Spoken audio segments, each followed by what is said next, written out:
Well, thank you. It's awesome to be here. They were nice enough to give me drinks, so that will make sure that I probably say something wrong. I always apologize up front. I try to offend everyone equally, so you don't have to worry about anything. It's really fun to do things like this because I've only been in Austin for 8 years, so I'm really learning Central Texas, how to say y'all and all these other things. But I really shouldn't really be here doing this because I was very much like many of you. Came from a very interesting family. Neither of my parents went to college. My dad was a mason, so I learned how to do all the brickwork and realized that sucks.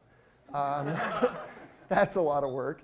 Mom worked at a junior high library, and so the great thing that overlaid everything about my life was that we really didn't have much of anything growing up. Started in a trailer, and then we got our first house in Tucson, Arizona, and I went K through 12 through a public school. So I'm a product of public education. My parents didn't have a lot, but what was awesome is they said, this is the greatest damn country in the world, which it is. And it said, if you don't feel sorry for yourself, you get off your ass, you decide you're going to put in the work, anything is possible in the United States, even wearing a shirt like this. So they taught me early on that you needed to perform. Performance mattered. They did everything they could to help show, really a path of what you could do. But they'd never been to college, so I had two older brothers, and none of us really knew much about anything. And it was like, how do I get out of this environment in Tucson, Arizona? Because most of the people I grew up with, many still actually stay there and never got out, saw the world. And they gave me a really motivating speech, which any of you have kids, you could try this when your kids are in junior high. Said, even if we had the money to pay for you to college, we're not giving you a cent. And you're like, really? Mom, Dad, like it's me. And they're like, well, if you don't earn it, you won't appreciate it. You won't work hard enough. And that really stuck with me. So I worked really, really hard in high school. All of you in here, I'm sure, are wildly smarter than I'll ever dream of being. But I found that I could outwork people because I wasn't really as smart as many of you. So I slept less. I worked hard. I realized that things like sleep and food were somewhat optional, and that there's 7 days in a week and there's 24 hours in a day. And if I work more hours than you, hopefully I'll make it up because I'm not really that smart. And that was the philosophy I took. What's also great, because now I'm like this size, but when I was 16, I was 5'1" and I weighed 103 pounds. So it was really interesting to watch everyone so big. Then when I graduated, I was 5'4", 112. And this is what set the ability to be a salesman, because I went to the University of Miami on an ROTC scholarship. And when I got there, the U, exactly. And so when I got there, imagine that you're either on the football team or one of the athletic programs, so you have a scholarship. In my case, I was on an ROTC scholarship. I had $100 a month, which was great. I could ask someone out on a date. I could say, look, I have a bicycle. We can go for a Happy Meal. Like, it's really good stuff. So when you're 5'4", 112, and everyone there, and you look like you're 11, and everyone there is either from the Hamptons or Fisher Island or some other ridiculously wealthy family, because Miami's only got, at the time, about 8,000 undergrads. You have to get very good at sales. And so what I learned is you had to get really down to an emotional level with people to try to convince them why they should actually trust you, give you money, do anything, hang out with you. So my pitch usually, and this is kind of funny to share this story about myself to embarrass myself, but when, and in light of Uber, right? So board members of Uber, I don't know what to do. It drives me crazy. They owe us $3 million. Pay your damn bill. Uber, can we live stream that? $3 million, pay your damn bill. So when you're there and you're actually at a party, right? I went to a toga party. It was my first ever college party. And no kidding, 2 Live Crew was singing live. Anyone know who 2 Live Crew is? Uncle Luke? Uncle Luke from Me to You, singing live. And you're wearing a sheet and a smile, and you're having your drinks and all this other stuff. So you really had to start figuring out ways to walk up to people, talk to them, introduce yourself, and you're like this, and all the girls are like that. And so I learned, I said, you know what? I know you don't want to talk to me. I wouldn't want to talk to me. I mean, geez, I look like your little brother. But guess what? That guy you want to go out with, you're going to embarrass yourself. You really are.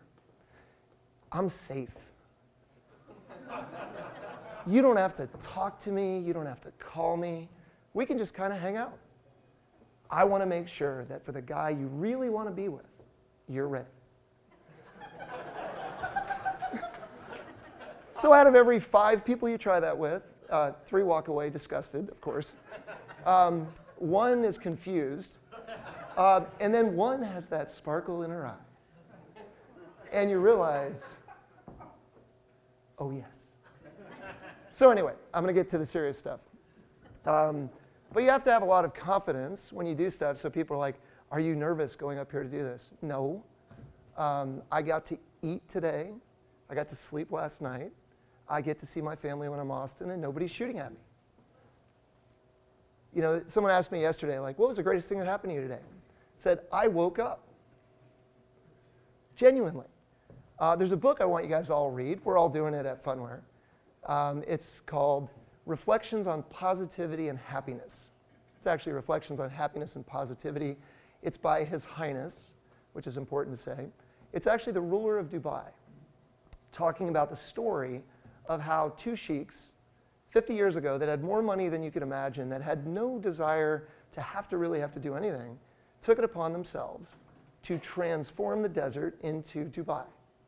And if you ever took Silicon Valley and applied it to commercial real estate, that is Dubai. The budget for the World Fair in 2020 in Dubai is $75 billion. $75 billion. And $25 billion is tech. And when you go over there, we got to pitch, we have $10 million worth of deals outstanding. We got to pitch at Ferrari World in Abu Dhabi on a place called Yas Island. And when you go over there, the Abu Dhabi Sovereign Wealth Fund, anybody know how much money is in the Sovereign Wealth Fund for Abu Dhabi? Trillion is slightly high, but $750 billion. In Phunware, recently we raised money from a $35 billion sovereign wealth fund out of Malaysia. And I've never dealt with a sovereign fund before, so we're going to try to talk to you about a lot of ways. So you should understand, I love Austin.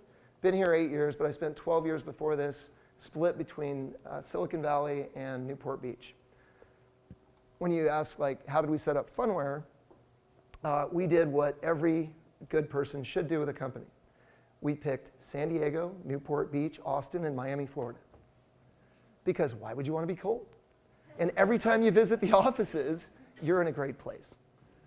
Don't set up like Buffalo, you know, don't do it. So what's fun is that I love everything about Austin, and the good news is we don't have to do anything to change Austin to be the charming, wonderful Austin we are. But what I want to do is help you think about what's so different about out west. Because I lived 5 years in Silicon Valley from 96 to 01, which was the explosion of the internet. The explosion of technology in a good, great, and fantastic way, and then absolute obliteration. Bubbles follow me, I think. This is interesting. Then I go to Southern California and live in Newport Beach for 7 years. And what happens in 2008? Another bubble, largely from the same place. But what was interesting is you could start following what was happening in the world and realize kind of what's coming and why. Back in, I guess it was November 2007, I kept meeting people that didn't know the difference between there, and there, or 2, 2, and 2. Didn't know what a basis point was, and guess what they did? Real estate.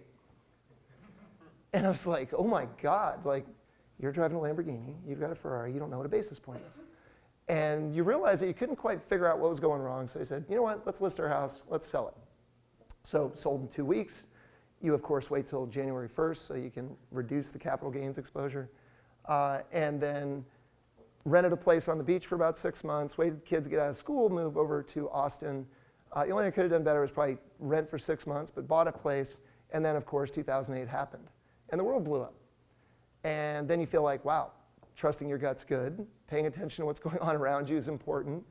And also, it's a great time to start a company because you're either out of your mind, super committed, and the world was going to end and all these craziness happened. So what I want to do is to show you how there is an option to think differently about raising money. Because when I moved here, I joined Central Texas Angel Network. Love CTAN. love Capital Factory, love everybody that supports what you're trying to do as an entrepreneur. But I'm trying to get people to think a bit differently about why do outcomes happen the way they do. You know, when you even think of Gowalla, how many of you knew Gowalla when they were here, right? So why shouldn't they have really been more like Foursquare? Largely because they're here. Why are so many companies leaving here? Why do we complain about resources? Why do we complain about money? You know what solves that? billion-dollar outcomes. And everything just happens. And so what I want to talk to you about is not how to forget about the lineage and wonderful things of Austin. I love it. What I want to talk about is how do we start figuring out who the $3 billion companies can be next year?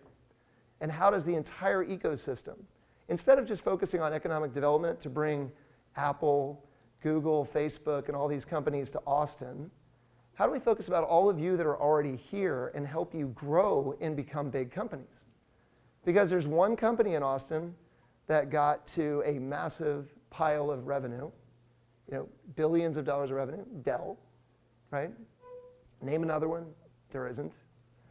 And one of the things I say that's a very scary thing to me about all of us, and I say this to the Chamber of Commerce, I say it at CTAN, I say it to everyone. What are the jobs we're really getting when it's Apple and Facebook and Google and Cisco? Does anyone here in Austin make the strategic decisions for any of these companies? Do you think? Anyone think they do? They're all out west, right? What are the jobs here? Customer support, IT, social, back end,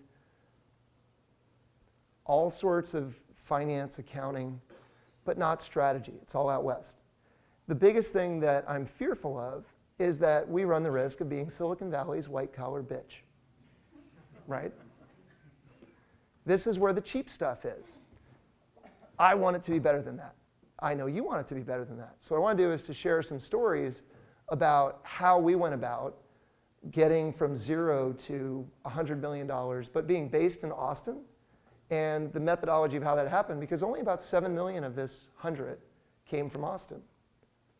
Virtually all of it was from around the world. And again, why in the world is that happening? And the reason predominantly is outcomes and mindset. And what I want to do is to say, not that there's anything wrong with the way we do it. You know, if I said, what's the difference between being an Austin entrepreneur and being an entrepreneur from Silicon Valley? Here's the damn truth, right? In Austin, you bootstrap. Come up with an idea, solves a problem. We're going to win Austin, Texas. Then we're going to expand. We're going to win Central Texas, then all of Texas, then the Midwest, then the United States, and then we'll go international.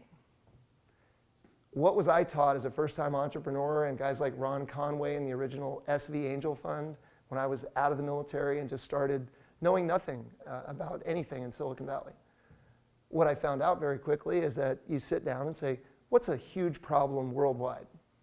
How do we create a market that didn't exist, dominate 3/4 of it for the world, and oh yeah, that gives us the United States, so I get the Midwest and I get everything in Texas. Oh, and shit, Austin's there too.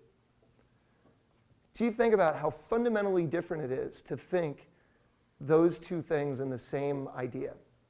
Do you think folks that are in their 20s that are in the Bay Area just magically are smarter than everyone here in your 20s? No. Better pedigree? No. More capital access is always the thing you said. The answer to this is no, no, no, and no. The difference is a lot of times when you're 20s, you don't know what you have to lose. You're usually not married with family, kids, mortgage. So what do you really have to lose? And a lot more people go for it and are unafraid of it. And you got to sort of dive into the deep end of the pool without your swimmies on and pray you're going to figure out how to swim. And figure it out as you go. So let me walk through some interesting things. You know, you guys saw the agenda, so I'm not going to repeat any of these things. But I want to walk through some fundamental truisms, if you will. And if you guys ever have questions along the way, just throw up your hand. I know there's a formal Q&A stuff, but interrupt me. I suffer from being a non-recovering Polak. All right. So when you go through this and you think about some of the greatest companies ever created, the first one, I apologize you guys can't see some of these over there, but I'll try to describe it. When you talk about what's true north for your company, What true north is, when we talk about Amazon, there's only 3 things that matter to Amazon and Jeff Bezos. Out of everything in the world, there's only 3 things. Item 1, we will have more products than anyone in the world. Item 2, we will have the best prices of anyone in the world. And item 3, we will have the fastest delivery of anyone in the world. Guess what? If I fast forward 10 years, do you think any of those 3 items would ever change? Like suddenly you want slower delivery, higher prices, and less options for products? Of course not. That is what a timeless true north vision is all about. Because guess what? When you clearly understand those 3 things at Amazon, guess how much innovation happens? You know why? Because no one says how. They just say what? More products, faster delivery, and going through this process over and over and over again, you can let your team innovate. They can say, how do I streamline the supply chain and do all this crazy interesting stuff so that we can get delivery faster, faster, faster, same day, 1 hour, whatever you want to do. And then how do you keep pushing and pushing and pushing? He doesn't have to tell them how to innovate everything. He just has to come up with a guiding torch, point them in the direction, get out of the way. The best thing I can ever do as a CEO is to be completely irrelevant. Not be afraid of hiring amazing people, like Emily over there. So what goes on in that, now you look at Dell. Someone tell me, what is true north for Dell, local to Austin? Anyone know? Me neither. Me neither. That doesn't mean it hasn't been wildly successful, but they probably would have thought, well, I think it's about just-in-time, demand flow technology, streamlined supply chain. But it's very confusing because when I said it about Amazon, it wasn't really hard for you guys to figure out, oh, I get that. I never really thought about it that way, but more products, faster delivery, better prices. But with Dell, you go, well, I'm not quite sure, right? So we'll come back to Dell later when we're talking about how big companies in local markets can change outcomes. But we'll come back to them. So with Phunware, I said true north for our team, we will provide the greatest mobile experience in the world every time. That's it. That doesn't mean we build mobile applications. It means that we can provide the tools for someone else to do it. We can license solution, we can do applications, we can have media, we can have data. I don't care. I don't even care what the market does. I don't care what the competitors do. If we have the greatest experience and when you pull out your phone and you jump on your apps and you love it, we win every single time. And so that's all I want to do is to say, put it through the lens of, is this the greatest fan experience for a stadium? Is this the greatest patient experience when you go to the hospital? Is this the greatest luxury resident experience when you go to a condo? Or the greatest shopping experience when you go to the mall? That's all that matters. And if you do that right, everybody else will invent all the great things that they need to do that on a true north basis. So, you see a duck, the Aflac duck we're stealing from. So if I ever wrote a book about young companies, startups, and inspiring you guys to do great things, it would be called Be a Duck. Because the first 3 things that you guys can't see over here, but I will explain, is I don't even care what your business is at all. Before I sit down and say, how are you going to structure your business? How are you going to finance it? How are you going to monetize it? And if you get the answers wrong, I don't want to invest. And we haven't even talked about what space you're in. Products, services, solution, hardware, firmware, who cares? Like, how you structure it is one way to do it if you want to raise $100 million, honest to God. Delaware C Corporation every time, without exception. I see more advice in Austin and just go, God, help me. LLC, are you kidding me? Do you think you want a membership interest to pass losses through? You're going to recover your angel investment by offsetting it with losses? No, no, and no. You want a Delaware C Corporation, and every single time you want to allow an investor from big funds to start a long-term capital gains clock, get beyond a year, and then beyond 5, and that is the greatest tax advantage for an investment in the world. Now, how many of you angel invest? Okay, keep up your hands if you do angel invest, just for a minute. Okay, now, how many of you have had a 5x return on your angel investments? Just keep them up if you hit 5. Is there no one? Okay, I'll keep my hand up because I angel invest too. 10. 25, 50, 100, 250, 500, 750. Okay, now go, forget that investment. Go to the next investment. 5, 10, 25, 50, 100. Why?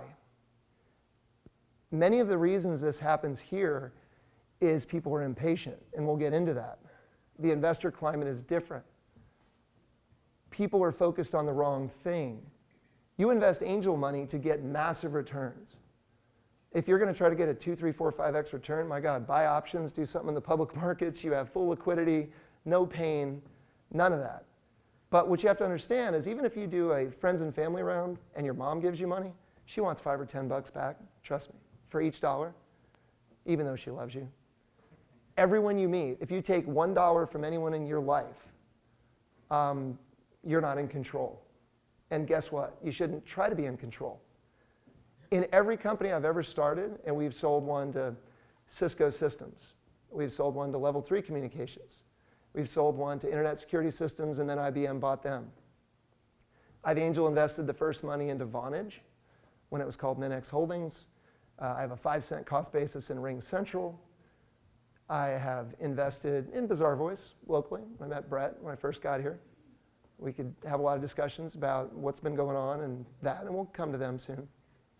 And then other things like Sunbasket, which is like Blue Apron. 0 to 200 million ARR in 27 months. Again, not here, out west. We'll come back to that because we keep seeing this theme. And part of it is I want to encourage people in this community to support you guys and to back you with a big idea and stop trying to hit the damn register and sell. It's not about sell, sell, sell. That just isn't what it's about. It's about how do you create something foundationally. If we do what we're doing at Phunware right, you think of technology, you'll say there's hardware, software, firmware, and Phunware. That's it. We're building an empire with over 5,000 mobile applications from the Fortune 5,000, and we horizontally slice through Google and Facebook and Apple and Amazon and all of them. Facebook does this. They just have 5 apps, though. Vertical walled garden, Instagram, WhatsApp, Facebook Messenger, Moments. Same idea. All right. So you need to look, act, feel, quack like a duck, do everything that way. How you structure it in every company I've ever started, our founding group has never owned 50% ever. Not even once. First company, founders owned 40%. 35% was in the ESOP pool to have great directors, advisors. We had 3 people, a COO, 5%, an amazing VP of engineering, 5%, a huge architect, 5%. Then it was like 2.5, 2.5, 2.5 for a VP of marketing and business development. The best thing you want to do is create millionaires. Nothing is more fun than watching a ton of people make a ton of money. In Austin, many people think there's cash and there's bonus, or cash and commission. You know why? Because people don't see equity turning people into huge millionaires. Funny story, an administrative assistant out in Palo Alto, California, just outbid an investment banker for a house. Administrative assistant worked where? At Nest. Google buys them for $4 billion. Administrative assistant walks in, drops the mic, smiles at the investment banker. And that's how it works. But that is not really known. You know, how many people in Austin care about equity? Really? It's just not normal. It's more like, hey, I can get a job with more cash. People who like to own equity, like me, love that. You go, and really? You don't want equity? I've had people vest out, leave Phunware, and they just left their stock. They owned it. They just walked away from it. I'm like, wow. Why would you do that? I tell people if they want to be a millionaire, there's 2 ways. From when you start getting a job, 6 to 8%, just put it equally in electronic funds. QQQQ on one side, SPY on the other, 50-50 split. Do it religiously. Every single month of 6 to 8% of every paycheck when you start finishing school, you know, and start your first job, guaranteed you're a millionaire when you retire. You don't even have to think. Don't do anything. Or you could go out to the valley, handful of VCs. You work 2 to 3 years at about 4 different portfolio companies over 10 years, and they'll cash out and you'll become a millionaire. How's that for like crazy advice? So when you do this, yes? Can you just say that again? So what did you mean by Oh, so you see this Warren Buffett thing that says, hey, I'll make $1 million bet with a hedge fund manager. One is actively managing money. The other one is just blindly just putting it in a fund. So SPY would be the ticker symbol. That's the S&P 500. And then QQQQ is just like the NASDAQ 100. And you don't have to know anything. You just equally split, and you'll get dollar cost averaging. You'll get time value of money. Will there be ups and downs? Sure. Who cares? You're investing for 50 years later, 40 years later. Guaranteed outcome every time. It's the lack of discipline because you don't pay yourself first. Everybody pays everybody but themselves first. It's insane. Pay their mortgage, credit cards, utility companies.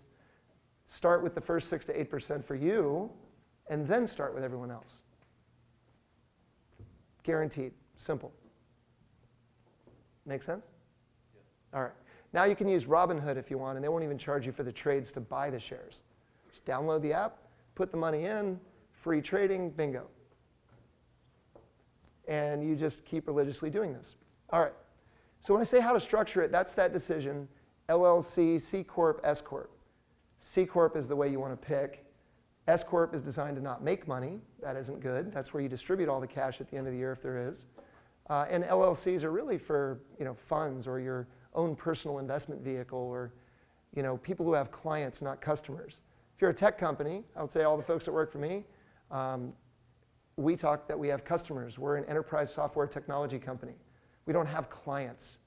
As clients, accountants, lawyers, people who do services, people who do time and material. That doesn't have good multiples. Enterprise software, good multiples, great multiples. You want every dollar of revenue to be worth 8 to 10 times that revenue, not 1 or 0.5, which is what services and time and material is. So that's what I mean by how do you structure it. What's the split between founders, the employee stock option plan, and the money that you're going to put into a Series A preferred stock? I'm not a big fan of bridges to nowhere. Price the damn round. Give them investment documents. Our first chunk of funding, which I'll go through, up until 5 years into Phunware, I set the terms and conditions. I created the documents. They were vanilla every time, but it was preferred stock. Every time, because we said, you know what? All of us as employees and founders, we deserve to be below you because you trusted us with your money. And you're going to have a preferred stock, and we're not going to have this artificial thing that might or might not convert. And that's where it's easier, because then you know with definitive certainty what's going to happen. All right. How do you finance it is all this thing. Bootstrap, angels, VC funds, private equity funds, corporate strategic investors. Figure out who you want to go to raise your money, and that's going to be the way that you think about how does that pie split of 100% ownership of your company. Then the final, how do you structure it, how you finance, how you monetize it. Some people say, I want to monetize with dividends. Unusual if you're doing technology, right? That doesn't even happen till way, way later. Think of how long it was before like Apple or Microsoft ever gave a dividend, despite all that money. So that's another thing that you think about of, am I going to cash out by a sale? Am I going to stay private? It's all those things. But once you get this concept down of what to do and you do it the same way every time, it's important. And the final thing is lawyers. I use Wilson Sonsini, Goodrich, and Rosati for every company I've ever done. And you know what? They're here in Austin, and I've never even talked to them. I use the group where? In Palo Alto, California. Why? Because they have the conduit to all the money. They have the credibility, the relationships. It's not that the team here doesn't know that, but the team in Austin is not plugged in to where all the money is. And so you can respectfully talk to the office, but you want the group in Palo Alto.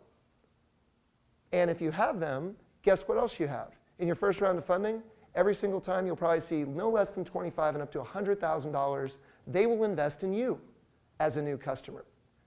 It'll be out of what's called WS Investments, Wilson Sonsini Investments. During 1999, it was the best performing fund in the world. And it was a law firm. Why? Because they put the first $50,000 into, I don't know, Oracle, Apple, Atari, Google, Yahoo, eBay, Facebook, YouTube, so they do kind of well. And if you take that money from the partner and from them, and you don't raise enough money, you know what their engagement letter says? No harm, no foul. We appreciate you try to be an entrepreneur. You don't owe us anything. How many other law firms are telling you that? Not a lot. But they understand that's part of the business model for them.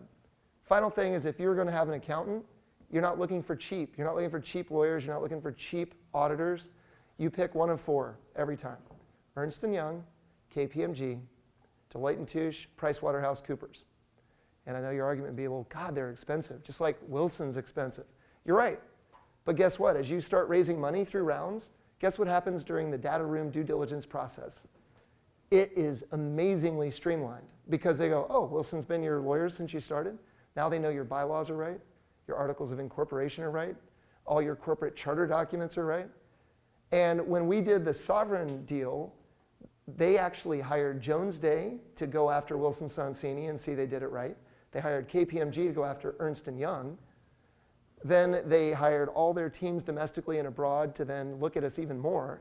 And thankfully, I got my color back because 2 months ago, if we would have done this, I looked like a blue Smurf from all of the blue rubber gloves that have been in every orifice that I have during due diligence. It was painful. This is a $35 billion fund. They are going to make your life absolute hell. They've got teams and teams and teams to dot every I, cross every T, tear you to shreds, call people you grew up with. You want to have everything in your financial and legal records pristine, and it's still going to suck and be hard. But it's easier. All right. So recently, I'm a new investor in Metasas. I think it was at a Capital Factory. So Arlo, right? So I ended up participating in the round, but he put out something that was very fascinating, and this is absolutely Austin. When you look at this, it's a composition on one side that says, how many investors, what's the percentage of investors by location? So for those of you who can't see over here, 60% basically is the investor count that they had for Austin. Then it was equally split. You know, you have like 20% that's there from Dallas, and then very small percentage of what's left that's actually specific to California. But look at the distribution of money. Austin, despite having 60% of the total investors, was 30% of the money. And the two that basically were split equally between Dallas and California overwhelmingly had the majority of dollars versus the numbers. So when you're raising money here, you have to understand 25, 50,000 is much more normal. Maybe get up to 100. But when you're in other places, they're usually starting at 100, 250, 500. So you have to think about how you organize where you go meet people. And it's the same not just on the West Coast, but I would say it's probably more similar up in New York and Boston than, more similar to the West Coast than it is here. All right. So when you go to the next part, I keep talking about what can big Austin companies do to help all of us that I think they do very poorly. And I want to encourage them to do better. So when we circle back to Dell first, right? If you have $100 million you're investing every year and you don't have a single investment in Austin, Texas, and you're from here, what is that helping? Why? Like really, $100 million a year and none of it can come to Austin, being in Austin? And I think Dell and Michael Dell, they're wonderful. They're fantastic. Tom Meredith, all these people. But you have to kind of look at that and say there's got to be something strange when that happens. Now, what happened when Snap went IPO? So it's not surprising that they're back to the IPO price today. So I won my bet. I said, you'll be able to buy Snap below its IPO price within 12 months. Why do I say that? Because I could have said that about Google, true. Facebook, true. Virtually every company will go up, and then trade down. Within 12 months, it goes below, and then ultimately the performance kicks in. Snap isn't Facebook. They use $20 million plus a month of burn. Facebook was printing money. So the reason you had a very young Michael Dell, Mark Zuckerberg, Bill Gates, Larry Ellison that were studs and went all the way from like nothing all the way up to where they were, at the end of the day was some of the people involved in the business model creation that printed money, and they could grow up while printing money. It's going to be very interesting to see what happens with Snap because, I've never met Evan, but he's gone from 20 to 26, never been through an economic cycle, has complete autonomy and control of everything. Nobody in the public has a voting share. He's already made more money than God. And what happens? He's never seen what tough is. He will soon, I assure you, he will soon. And it'll be unfair. But I want them to do really well because it helps all of us. All right, but what did NBC Universal do under the Comcast umbrella is what I want Austin big companies, Whole Foods and all those others to do. What NBC Universal did selfishly is said, we have network shows and content. We want to reach this wonderful demographic of people. And we are going to set up a multi-year long-term revenue deal with Snap. In their case, they even decided we'll take an investment as well, but that was secondary. And why did they do it? It wasn't just selfishly because they needed to have a relationship with the right demographic anyway. It was also that if Snap was successful and people started selling stock, all that money would flow back through the Los Angeles community of technology to invest in more entrepreneurs, more companies, more businesses. The Bay Area does this all the time. Southern California now does this. We don't see that usually here. Not yet. And we're hoping to change that. When I go through these, and I put a history, because Phunware is 8.5 years old. This shows on the top all of the wins that we had with big customers, and on the bottom it shows the timing of the money we raised and how. So we did something weird. We raised $17.5 million over series A, B, C, and D from ourselves and angels. That's pretty unusual, right? That's $17.5 million of angel investment. The board was me and 2 founders. We did exactly what we thought was needed for the business, even though it was very, very unpopular. When we started Phunware, 2% of the world's internet traffic was mobile. Today, that is 70. Of the 70, 90% are in native applications on your phones. Only 10% are in browsers like Safari and Chrome. And when we were preaching that message, mobile first, native first, in February 2009, after the financial apocalypse of the fourth quarter of 2008, these folks never heard of digital transformation or a customer experience or journey. They didn't have a digital team. They sure as hell didn't have a mobile team, and their budget was zero because nobody thought any of this mattered. There were 5 billion feature phones. What does it matter? But everything changed with the iPhone because the carriers were no longer in charge, and all of you could pick whatever the hell you wanted. If we have time, I'll go back to a Steve Jobs story that you'll enjoy. Hey, Alan. Yeah. Can I pause for a second? Yep. Does anybody have any questions you guys want to ask Alan right now? Anybody? I have a question. Yes, sir. So you mentioned that you have customers, but it seems like you're kind of an agency. So how do you, Oh, yeah, so you build apps for other companies, right? No, that's the great thing. I thank the Austin American Statesman, the Austin Business Journal. It'd be kind of like saying Dell, a solar panel company. And you're like, wait a minute, you can't just invent what we are. But that's what most people think of Phunware. Over 90% of Phunware's revenues are SaaS subscriptions and transactions. So the software side of our business looks like Amazon AWS, but you would replace everything they do with Fortune 5000 mobile application portfolios and your licensing software. Either you're licensing it to you because you build your own stuff, or we're licensing you pre-integrated solutions because you don't have the time, money, or inclination to figure out how to make it. So that's part of it. On the transaction, it looks like Facebook. People buying access to our network, because Phunware now has through these 5,000 plus applications, we have over 2 billion Phunware IDs and 700 million monthly active users worldwide through all these applications. As you know, for those of you who follow, that's bigger than Instagram if we were a social network. We'd be the 5th largest in the world. Different approach, but same idea of Facebook. So if you look at bookings, it's 60% subscription last quarter, 40% transaction. Services are like a single digit. The only time we build an app is usually if it's like one of the top 10 live events in the world, like the Olympic Games. On revenue, though, it's usually 2/3 transaction, 1/3 subscription, because SaaS, you do 1 to 5 year contracts, so you recognize 12 to 60 months. Whereas when you do transaction, it's like you swiping a Visa card. Bookings, billings, revenue are the same. So Phunware is actually an enterprise software company focused explicitly on mobile application portfolios for the Fortune 5000. But a lot of people think we make apps. Yeah? So we have a SaaS startup, and when you're in conversations with people in town, they have that mentality. How quickly can we get out? Right? They don't have that long-term view that get in front of the Bay Area, what are the things that they're gonna look at, and they're not gonna look at it and go, oh, that's an Austin startup. They even actually Right. pigeonhole New York City startups, but Mhm. how do you get in front of them and, or people here and say, this is a long-term view? First thing is you have to have a big idea and passionately look them in the face and believe it. So when you said, what's the actual goal of Phunware? The actual goal is we're going to have the greatest database in the world for one-to-one indoor-outdoor targeting. But what we sell to people is we will have a Phunware ID for every human being on Earth with a device that uses an application.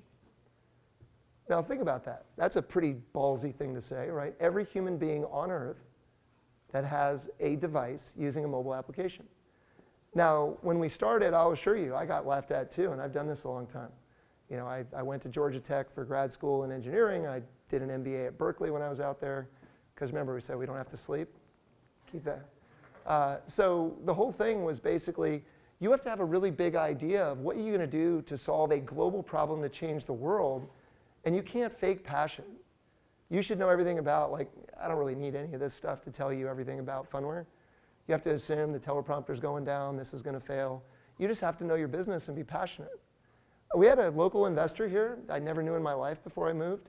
I met them at CTAN just early on. Wonderful folks. They invested 7 digits in Phunware. And they said, you know what? We don't have a damn clue what you're doing. Imagine that. Like, they just looked at me in the face and said, we have no idea what you're doing. I'm like, look, well, okay, stop. Let me start over and we'll walk. No, you don't have to. We just want you to take our money, please. I mean, I'm from California, right? I'm like, what the hell are you talking about? Like, why would you do that? And they're like, because you don't sound like anyone from Austin. We just want to give you money. Go do what you're going to do. No shit. That was Wild Basin Investments and the McCormick family. And they're awesome. Because they just said, you just don't sound like here. And I didn't know that because I learned California. You know, first time I did use Dell computers, we had our house as collateral. Get you out of bed in the morning if you're going to lose your house, let me tell you. You don't have to worry about why you're getting out of bed. But it genuinely was things like that. So if you have a big vision and you can articulate, what is it I'm trying to do? Trust me, you know, my favorite quote is Gandhi. You know, first they ignore you, then they laugh at you, then they fight you, and then you win. And it's true. We were accused of trying to boil the ocean. You're going to try to be all things to everyone, so you're going to be nothing to anyone. So we said, great, as soon as our customers stop paying, we'll believe you. And it just kept going and going and going. And then when we bet the company on things that were unpopular, like mobile first and native and all this internet technology wouldn't work, I wrote an open letter before Facebook's IPO and detailed why Facebook was going to fail unless they went native. Had no idea that the next day they suddenly changed their SEC filing. That was because of the SEC, though, not because of us.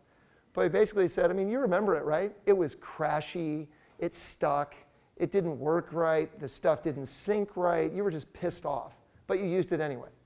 So what happens is when you take all of the friction out of a wonderful business model that works, the revenue and the profit go vertical. So I bought a pile of Facebook call options and others when it went below 20, because they said, we're going native. And you know how many people on Wall Street knew what that meant? Like no one. They had no projections for up and to the right. And we said, great, they got hammered all the way down, we went native. I offered this to LinkedIn, no kidding. I said, give us $5 million, and in 6 months we'll add $5 billion to your market cap, and if we don't, you can have your money back. Do you know they were so arrogant, they wouldn't even do it? Now, how many use the LinkedIn application today? Isn't it dog shit on mobile? I mean, it's horrible. It's horrible. And I say that because our only independent director works at Microsoft and controls all the data for Skype, Xbox, Windows Office, and what? LinkedIn, right? But think about how unusable it is. And you're like going, you guys don't care who built anything. You just go on your phone, it's good, or you delete. Or you begrudgingly use something. Unless it's like Tinder, and then you guys got some other problems probably, especially. So anyway, when we go through these things, when you see what we did, 17.5 million, we did series A, B, C, D, all of those rounds. I came up with a Wilson Sonsini vanilla pre and post, the way the good old-fashioned Valley used to work. And it said, hey, if you want to invest, great. If you don't, that's fine. You don't need, if you want to raise $1 million, you don't need the world to believe anything about you. They could think you're an idiot. You know what you need? You need 20 people in the world at $50,000 each that believe you. That's it. So you pull out your Sharpie, you put 20 slots at 50,000 each, or if you're raising $500,000, that's even easier, that's 10. And then you find those 10 people, knowing that 100 are going to tell you what an idiot you are, or they're going to smile at you and they're not going to tell you why, they're not going to invest. You have to nonstop go, go, go, go. Get used to being told, I've never been an actor or actress, right? But I'm sure you're too tall, you're too thin, you're too smart, you're too this, you're too that. You look too old, you look too young. You know, you're too fat, you're too skinny. And it's just rejection, rejection, rejection. If you can get good with rejection, you know, remember that back to the 5'4", 112? I was trained to be rejected. And then the military I was in as an Army Ranger, it was great. You know, you realize that all priorities of work matter, and then if you get around to it, sleep and food are last. And if you outwork people, good things happen. You can make your own luck. It's not accidental and it's not woe is me. Keep going, keep going, keep going, and exist. Your job as a startup is to exist. The longer you exist, the better things get. It's still hard. I've done this a long time. It's hard as hell because none of us have a God-given right to exist. So Phunware will either be the greatest success you've ever seen or the biggest blow-up you've ever seen. You don't want it to be like that, but oh boy, every time, every year. You know, back to this like thing I was telling you about with Uber. So it's all Uber, Lyft here. It gets even worse when you have this company owes you $3 million, that company owes you $1 million, and you're like, God, pay your damn bills. Because we're little companies, right? Yeah. You mentioned that you don't worry about founders having a majority share. Do you have to worry about the vision that you're trying to create being pushed aside as more forcing you to go in that direction? You know, sure. I mean, arguably, Mark Zuckerberg got into the position he got in because Sean Parker got screwed so bad at Napster. And if it wasn't for Sean Parker being obliterated by Sequoia and others, Mark Zuckerberg would have never had the protections he did.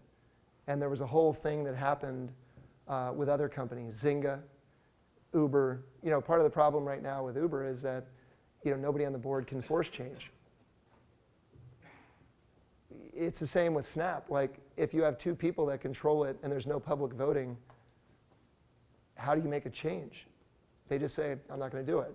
So it's a very hard thing to say, I want absolute control, versus I want to do this a certain way.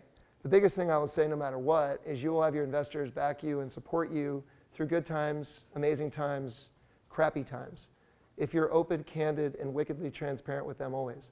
I've sent out a Phunware flash report every 30 days for 8.5 years to our investors, our employees, and religiously do that. They're not even on the board. They say, I get more information from you than I do when I'm on boards. I said, sure, I want you to know. If something goes wrong, I want you to be able to help. But if you communicate every month, instead of you take their money, you disappear for 12 months, and then you knock on their door, they already know why you're there. Great, you're almost out of money, right? Haven't heard from you in a year, now you're here. And this happens over and over and over. So religiously communicate. If you then are fortunate to start making people money, we raised $17.5 million because we always said, you have the right but not the obligation to invest in our deals every time you want. We said, you backed our first company. We made 22 times their money in 18 months. And so they send you Christmas cards, and they're kind of nice. But importantly, we would just go to them and basically say, look, for the rest of my life, because you helped us do this, you get the right but not the obligation to invest. You can say no every time. You'll never hurt my feelings. Thank God you backed us when we were starting. But we've had people that have been in every round of every deal of every company. We've had folks that do them here and there. And over time, they introduce their friends and their colleagues and their family and their funds. And they're like, God, you guys got to invest with this.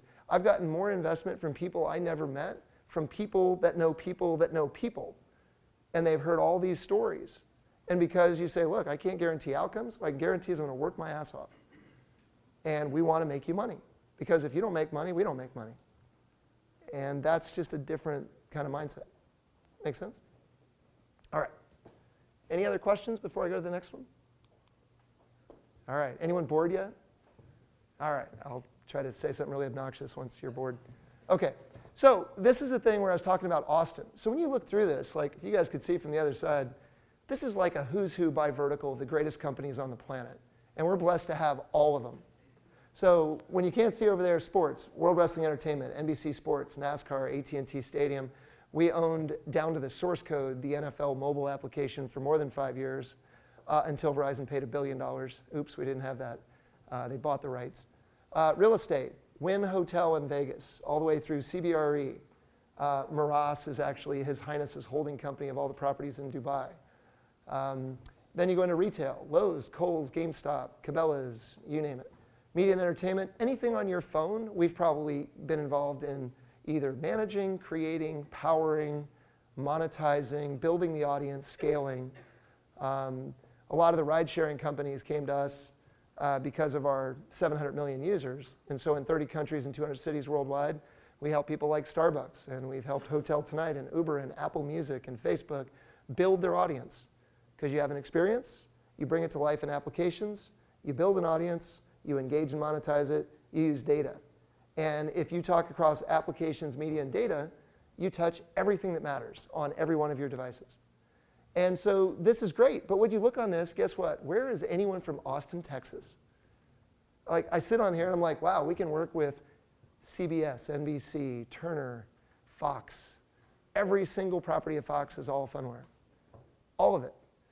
And we can't even do something here. We could do One Hyde Park in London with a luxury condominium of billionaires, 1,000 buildings, Mandarin Oriental around the world, but we couldn't do like the Austonian.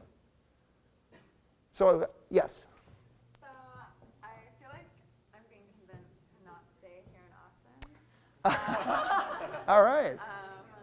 I have a moving company. You can, no, I'm kidding. I mean, we're from Houston, Uh-huh. and we're a drone entertainment company. Mhm. And to us, being from Houston, Austin is creative, and it's attractive to Mhm. us. But after tonight, I feel like let's just head to the West Coast. No, but guess what? Buy one-way ticket. Yeah, but guess what? I'm here, right? So we've done 100 million. You can do it here. The difference is you just have to understand the environment you're in, and there's a maturation going on in the tech ecosystem of Austin. CTAN is great now. They went from small group to a big group. They're now getting smart to do Association of Texas Angel Network, so Houston Angel Network, Baylor Angel Network, Central Texas Angel Network, San Marcos, Dallas. We were the first experiment ever to have a syndicated angel deal in the state of Texas. And we said, great, we'll be a guinea pig, let's go prove it. So you can do it. It just means, ironically, when I lived for 7 years in Southern California, I didn't work with a single media, entertainment, or sports company. I moved to Austin, and instantly I had to go there every single week. And I was like, that's kind of cruel. But you can do it from here. And the point is, you just have to understand you're going to have more investors here at smaller amount of money. That's not a bad thing. It's just you should understand it. That's what the lesson of MetaSaaS is. There's lots of people that go to Chicago and New York and other places. I mean, hell, I raised 22 million from the Sovereign Fund of Malaysia. We raised another 7.5 million out of Korea and the Philippines. We raised another 7.5 million out of Taipei. And you know what? When I went over there, one of the most important lessons you also need to know is we went over to request 1.5 million. There was someone local who invested. They introduced me to what turned out to be employee one at Dell, who set up contract manufacturing in Taipei with Michael Dell when he was at UT. And he became Mr. Cosmo, because he built up all of that in Taiwan.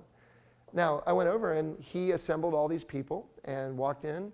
My CFO and I walked in and they said, one of the most interesting questions, Alan, what is your philosophy of spending money? No one has ever asked me that, ever in my life. So I said, I think it's a great question. I don't know that I have a philosophy of spending money, but our CFO and I just flew coach from Austin, Texas to Taipei, and we're sharing a room at the hotel down the street. You know what they did? They gave me 4.5 million on the spot. And I asked for 1.5 million. We talked to Emily and other people when we travel. When we go to CES to start the year, we take our whole executive team. You know where we stay? About 2-3 blocks off the strip at a timeshare. And then we walk over and go to all the expensive stuff that you never are staying at when you're there anyway. So you have to kind of tell everyone to treat every dime like it's their last. I tell our folks when we first come in, I hate employees. I despise all employees. And they, give you a look. I'm like, that's why you all have equity, because you're owners. I don't want an employee. I hate employees.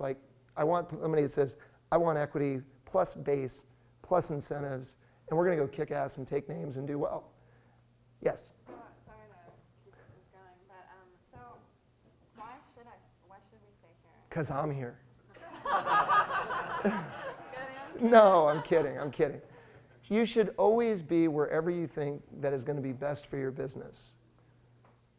And that's going to be different for different people. It could be you want to do media and entertainment, and the best place for you is in South Beach or New York City. Or it could be specifically in Los Angeles. So everyone's business will have a center of gravity. I assumed we were going to be working with big companies, so we set it up across the country. I wanted to be in good locations because I don't like to be in crappy places. So we did a WeWork facility in New York, a little WeWork thing in San Francisco. And then we said, Miami, Austin, San Diego, Newport Beach. So I think you can have your cake and eat it too. When we started in Austin and Newport Beach simultaneously on purpose. And then we connected it up to the valley as a triangle. If you go Austin to the valley, down to Southern California and back, if you're in tech, internet, media, that's kind of how you have to have a critical mass. Yes? So all these great logos you have in there, what's your kind of go-to-market strategy? Do you have just a really big enterprise sales team, or any advice on that? Yeah, we actually have 2 sort of parallel sales teams that work in tandem, because the people that sell enterprise software subscriptions typically are selling to CDOs and CMOs and all the people in digital and mobile and social. And then we have a parallel team that sells transactions, which are typically either agencies of big companies or companies that buy their own media. What we do is reunify the C-suite. So we have the chief digital officer, we tell them you're with the applications. Chief marketing officer controls the media. Chief revenue officer or whoever runs a P&L would control data. And basically we help unify them under mobile application lifecycle management. Because if you just say, imagine like we were coming up with a new sedan for Mercedes, and I said 12 o'clock is the experience. Okay, we define the S75 or 750 or whatever. So you define this amazing new sedan. Then you go to 3 o'clock. Well, I have to bring that sedan to life that I just made this amazing luxury driver experience. So you go to the manufacturing thing in Mercedes and you bring it to life. And then you say, we're done. But you'd all say, that's stupid. That doesn't make any sense. You came up with an idea, you built the car, and you stopped. You would say, no, next step, you have to go to the dealership and build an audience of buyers and leasors.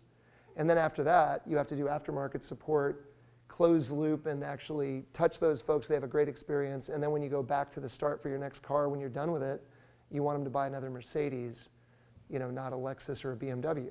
So in our world, we just say application experience, make, lease, or buy to bring an application portfolio to life, user acquisition, building an audience, application discovery, engage and monetize, and use data to have better interactions and smarter decision making and make more money. Yes? So, why are you in Austin? I mean, you said you love to pay people equity. You said Austin people don't like to take equity. You said Silicon Valley is a strategy hub.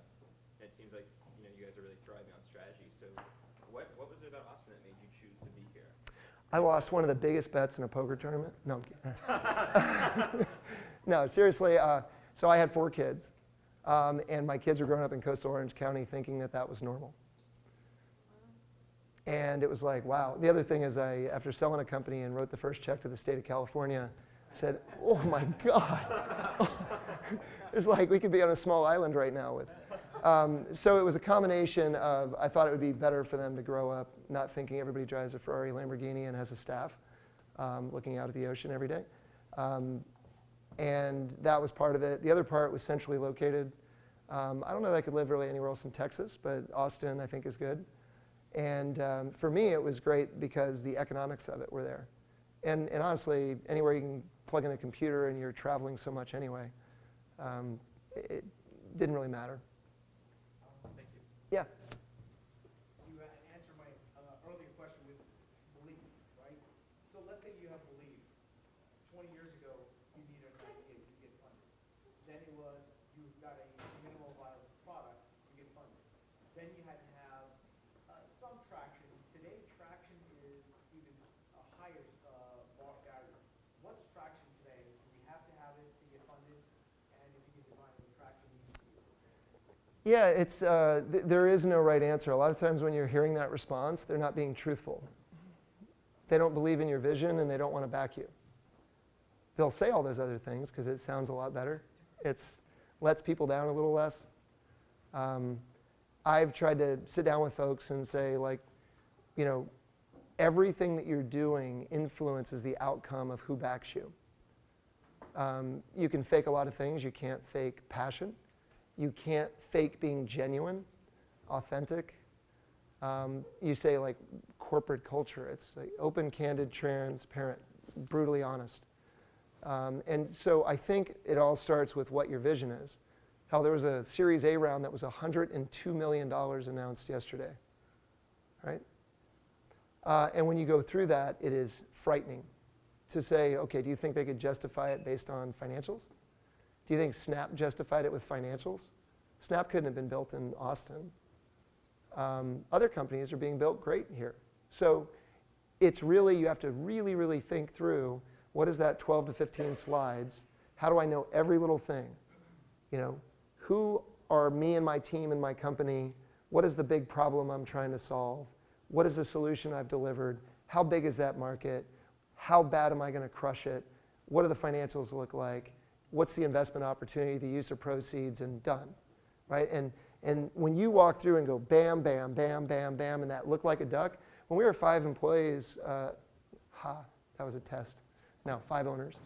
When we were early on, we actually had a situation where people thought we were a Fortune 5,000 company because we put so much money and effort into the appearance of our brand, our collaterals, our website, our social presence, our business cards, and we said we're going to act like we're gigantic day one and then articulate the steps in the vision. And that's easier to say it than to do it, but that's why I said it's important to do that. All right, I'm going to flip through a couple slides and then we'll dive into questions and try not to bore you. I talked about this. This is a bunch of the big Austin logos, right? But what's happening in this, right? Dell went private. Fabulous, best success story ever in Austin. Just like Qualcomm was in San Diego and Broadcom was in Irvine. And now you've got multiple things like Snap and others in LA. We see this all the time in the Bay Area. But activists pressuring Whole Foods to sell. Dell is private. Bazaar Voice is kind of stuck a little bit. We'd love to see them start growing again. Q2 Holdings has done pretty well. Met with their CEO yesterday. They're up to a couple billion, and they want to keep growing and growing and growing, and it's awesome. I gave him a big high five and thanked him for going and going and going. Cotter did great. They went from 0 to 600 million, but you have to start saying, like, HomeAway did great, spectacular, but then sold. So the hard part is, what is it that's causing, first, a lot of the private companies to exit as fast as possible? And second, people think the IPO is the end instead of a branding, financing event, and now we're going to go kick ass and we're going to really supersize this. And when we started Phunware, we said, let's look at the history of big companies. Where do $100 billion companies come from? So I assure you, if you don't think you can be a $1 billion company, you can't. God forbid you're sure as hell not going to be a $10 or $100 billion company if you think you can't. But if you said the wave of computing, PC era had 2 $100 billion successes, Microsoft and Apple. Then it was client server, that would be Oracle, same thing. Third one was the internet, you guys would instantly say Google. Social, Facebook. And then when you say mobile, that's us. That's us. So that's what we want to do. But these companies are awesome, but we want to optimize for this. And in final piece I was just going to say is that we want to see launch trajectory where big companies selfishly need help from all of us, growing companies. Because do you know that, it's GSD&M is local media buying. So I went to saw Duff and I said, route $1 million a month to Phunware because your customers need this help. We can give you amazing service. You're local to Austin. That would be one of those launch trajectory defining moments. You can go to other companies at Whole Foods. Hey, you need to have the most amazing grocery shopping experience in the world. We can make this absolutely crush for you. And all these groups. Now, when I challenged some of the folks at the Department of, Chamber of Commerce, not department, but the Economic Development Group, I had 50 folks in the room. One of them was the managing partner for Endeavor, so over at the Domain, and basically said, why do we have hundreds of malls around the world, but we don't even have one here in Austin? So he came up afterwards, he gave me a card, and we're talking about doing a deal now that would be suddenly changing that, because you have to kind of bring it up to talk about it. All right, what questions can I answer? I have a question for you. Yes, sir. Aside from people that want to come in and kick ass and take equity in the company, what are some qualities that you look for in your founding members? So I'm really blessed because I have a Vietnamese twin. His name is Luan Dang. He is in Newport Beach, and we've worked together for 21 years. So he was someone with a chip on his shoulder, just like me. You always have to find out what is the motivation of what gets your other fellow founders out of bed in the morning. In his case, he grew up in a wealthy family that was the largest coffee exporter of Vietnam. And as a child, the North took over the South. He and a few siblings were pushed out in a boat, floated from Vietnam, and ended up in Thailand. They were found by a U.S. Navy vessel. And as the eldest Asian son, he was brought to the United States, 18 people in 1,000 square feet. But as the eldest Asian son, it was his responsibility to replenish the wealth of the family. And so what I realized is his obsession, where we're actually the same age, but his birth certificate was written 2 years younger because he didn't know English, and that was to learn English, but he graduated high school at the same time, went to UCSD, undergraduate in computer engineering, while we worked together, and I was doing my MBA. He got a 4.0 at Stanford in graduate school for computer science. And me had a chip on my shoulder because everyone told me what the hell I couldn't do my whole life, and I was sick of it. Down to Senator McCain when I was trying to get an appointment to West Point in the Air Force Academy, when first they say son, so that's nothing more patronizing. You're sitting there, and I'm on this little, I don't know if my feet hit the ground, but I was on the chair, which probably didn't help. I'm sitting there, and they have the whole group of people, and they're just firing away. You're too small to carry a rucksack. You're going to embarrass yourself if you're in the military. And what do you respond to when that's what someone says? Senator and all these VIPs. Moment of life. So I said, respectfully, sir, folks like you are the reason that I win all the time. You get me out of bed, you make me work harder, and it's going to be a pleasure to show how wrong you are. And he gave me the appointment after that, interestingly enough.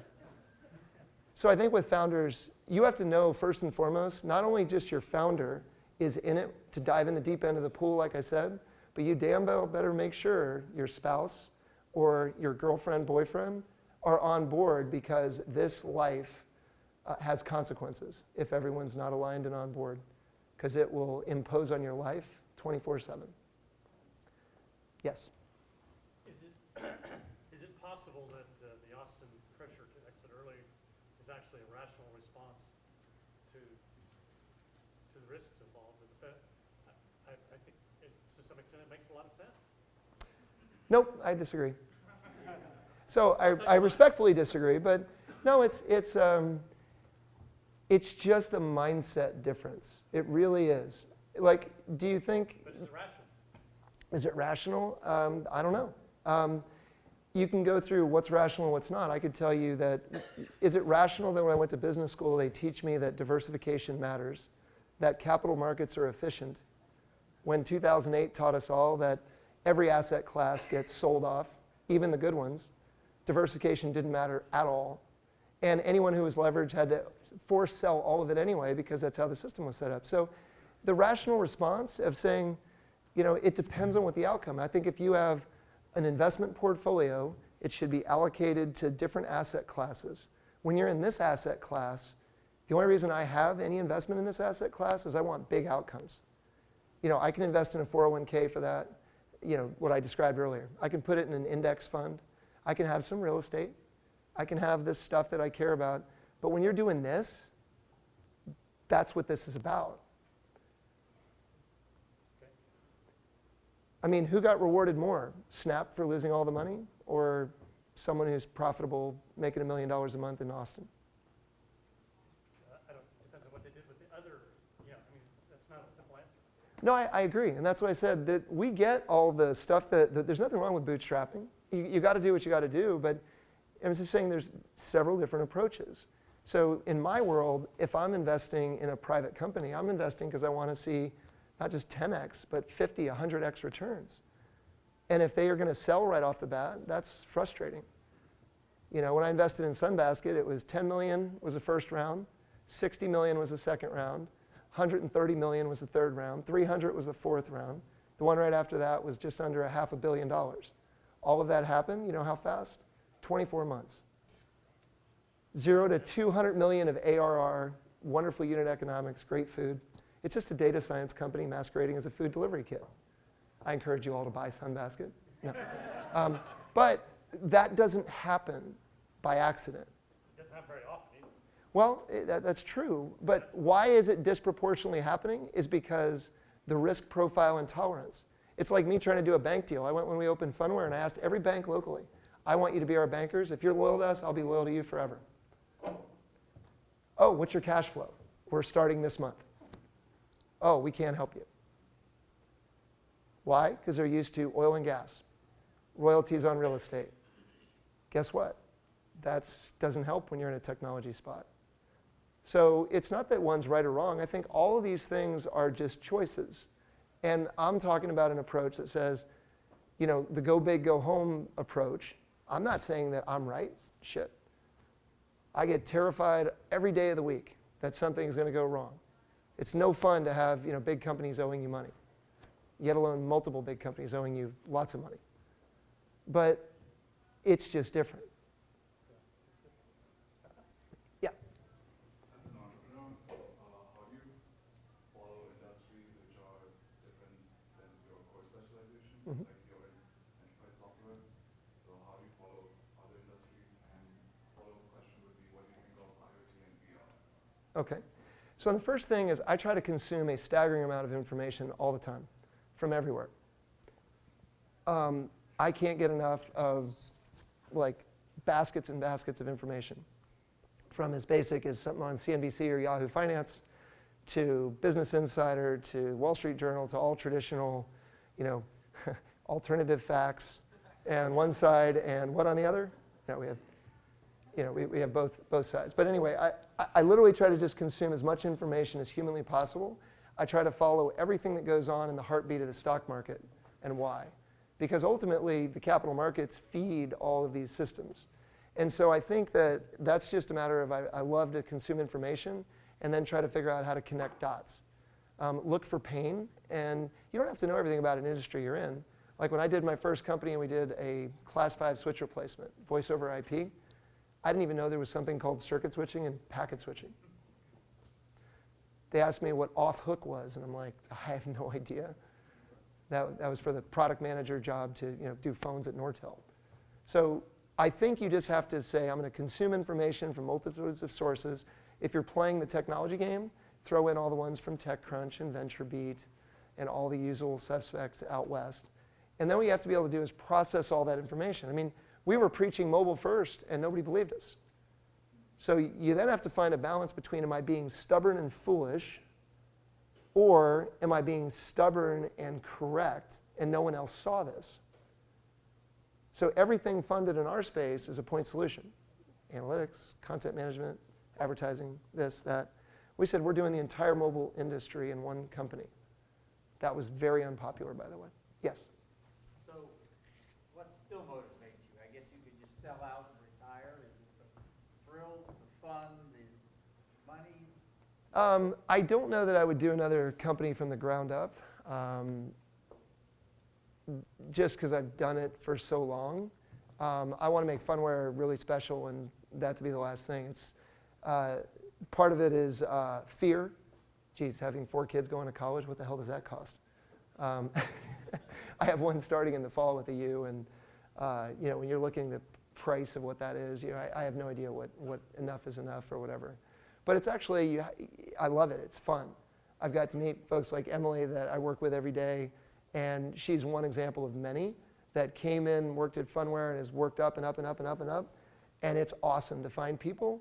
She's now starting to realize how amazingly special and talented and spectacular she is. Women have a lot of that where, you know, you want to check every box to get 100% of something before you apply, and guys get like 20% and apply anyway. I try to encourage women constantly. Like, what I care about is talent. Race, creed, color, sex, sexual orientation, don't care. You're talented, I want you badly. You're not, I want you the hell out as fast as possible. Fastest interview I ever had was 20 seconds, by the way. That was fun. But it's just fun. You made a choice of making the transition to apps from the web browser when a new transitional device came out. The next transitional device is said to be happening as early as the end of the year. And that's what we call immersion, VRAR, MR. Heard a presentation up on the 5th floor. Okay. And you asked about that. Yeah, so the question is about, like, is there this transition that happened from the desktop to mobile? True.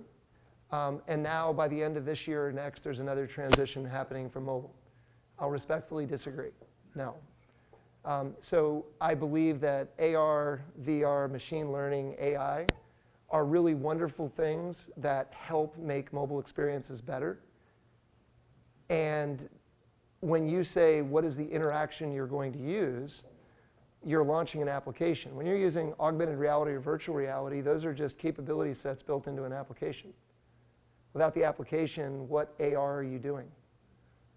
What are you launching to get into the AR, VR experience?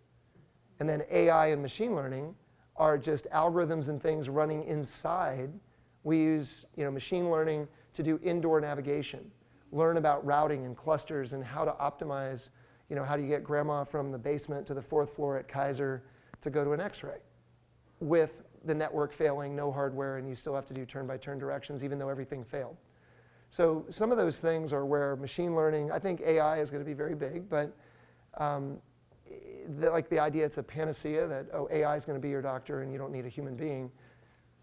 Yeah, we're getting a little ahead of ourselves. I think it's sexy. When you hear these 4 words, everyone says them now, and they're so full of crap on so many levels usually. We're going to have machine learning and artificial intelligence. We're going to overlay that with this amazing virtual reality, augmented reality experience, and it's going to be breathtaking. And then you have like Magic Leap, right, which is magically not working. So it's a good story. It's a good story, though. Hey, Alan. Yeah. Alan, we're gonna do one more. Okay. And we're gonna call it a night. So. All right. All right. You said we were doing this till 2 a.m. actually, didn't you? I mean, do we have enough booze? Okay, yeah, I mean. Wait, where's your colleague? I had a sign. She didn't see my sign. We had a thing for the Deep Eddy. For the deep end? Yeah, right out front. Okay, yeah. I mean, we're doing shots or what? Okay. We actually, in the shot world, we stopped doing that. Me and our creative director, Susie Elizondo, every time we won a deal, we'd do a shot of tequila because she would do it, I would do it. Then when you realize it's 9 a.m. on a Monday, and then 9:30, and then 10, and then 10:30, you had to stop that. No need for policy adjustment. It's just you can't live. Yeah, can't function. Yeah. All right, so last question. All right. Hi, I have a question. Thank you so much for your presentation. Everything is so impressive about what Phunware has done so far. I pronounced it correctly, Phunware, right? Uh-huh. Okay. My name is Rashmi Dhulam, and 20 years ago I worked at a mobile software company, which is based in Asia Pacific, and we built markets in 26 Sure. countries. I was a part of a 7-people team, became a unicorn in 5 years. It was great, but I didn't cash out early, so. Hope you cash something out. Yeah. So I actually did work with investment banks and also a sovereign fund in the Middle East. And every time they would ask me to go out and find companies, it would be a big headache because I wouldn't find someone that would fit into their requirements. So my concern was that a lot of entrepreneurs would not ask more than $1 million or something, and that was too small a range for. Sure. So I feel like that also is a problem in our market. Besides the shortage of funding, we also suffer from entrepreneurs not going and asking for more. I don't know how you feel about that. Well, it was interesting. So after the Malaysian fund invested, Khazanah, they actually were coming out for the first in-person board meeting, and they said, hey, we're going to stay an extra day or two. Can you introduce us to 5 late-stage companies in Austin that we might be able to look at for investment? And so I said, what is late stage to you? So they said, well, they've either raised 50 million or more, or they've gotten to more than 50 million of kind of revenue run rate. I said, is bookings okay? They said, yeah, actually that'd be fine too. So I thought about it. And so who are the names you give in Austin, Texas that fit that criteria?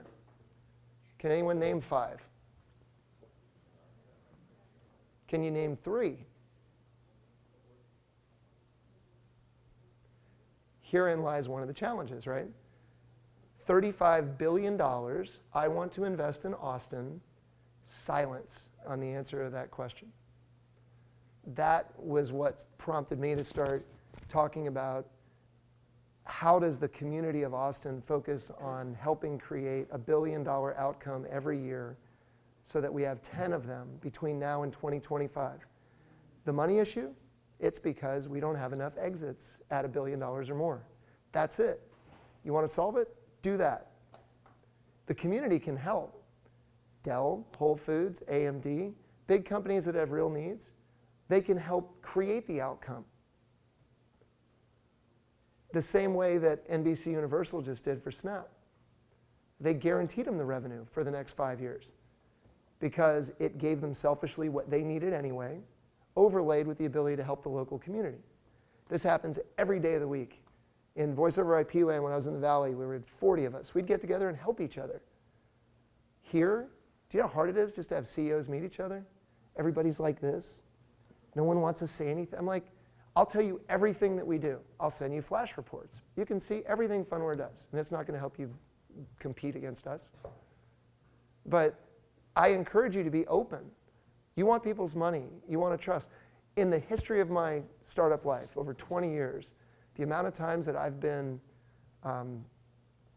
taken advantage of or screwed because I was open and shared authentically with people, I don't even know if I can come up with 2 examples in my life. So I think it's, yeah, I mean, you got to feel comfortable taking on more money. You don't just take it for the sake of taking it, but you have to have an idea. But if you do have that big, true north vision, you'd be shocked how much of this starts taking care of itself. Because you say, geez, I need to reach every human being on the planet. How do I do that? Credibly. That's a lot of thought going in when you're starting that idea. And you guys can do the same, but you have to think it's not a matter of how do you do it here. Say, how do I solve it globally and work backwards? Because that's what you're competing with. And I do think that that's part of the challenge. I went through that too when I have people now, I try to take deals from here and feed them out to people I know. I want them to bring their money to Austin. But the resources, and honestly, the final thing I'll say, and this is, and I say it lovingly because I'm a part of it, the Austin workforce on average is below average. How harsh is that to hear? What does that mean? That means that the problems that I see in Austin, in my office, our office here, versus everywhere else, I don't see. Here, people are much more interested on average to say, I want a pot of gold at the end of the rainbow, I just don't want to really have to make a sacrifice to get it from here. I don't really want to think about, I'm going to be imposed at night, over the weekend. The lakes are beautiful this time of year. There's food, there's music. So there's a great vibe of a lot of things, but on average, we as a community need to do better. We need to expect more. I wish there was an easy button. I wish it was simple. I wish you didn't have to sacrifice and just money would rain. It just doesn't. It is agonizingly painful, incredibly difficult, and a lot of dedication. And this is important. And now you're seeing changes though. You're seeing people coming from each coast. We have 125 people a day moving here. They're wonderful, right? There's different experiences. But you have to say, when you don't even think equity matters, when you vest out and you leave your stock, that's how you think about equity, that's a problem. And this isn't unique to here. This is Houston. This is Miami. You have to teach people the value of equity and how it can be wonderful. But it's just different.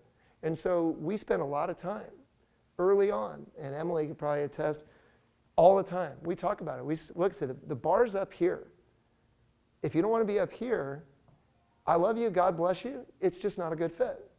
Because do you think the president of Fox gives a damn that it's Saturday at night when they're doing a live event for sports and something doesn't go right. They don't give a damn about your weekend or your trip. And so that has been one of the adjustments. And I'm not saying you have to be married to work. I work to live, I don't live to work. But I've learned how to do a lot of this stuff that's very natural for me is very unnatural for others. When we travel together, I tell them, please plan food, because I just keep going and don't really worry about it.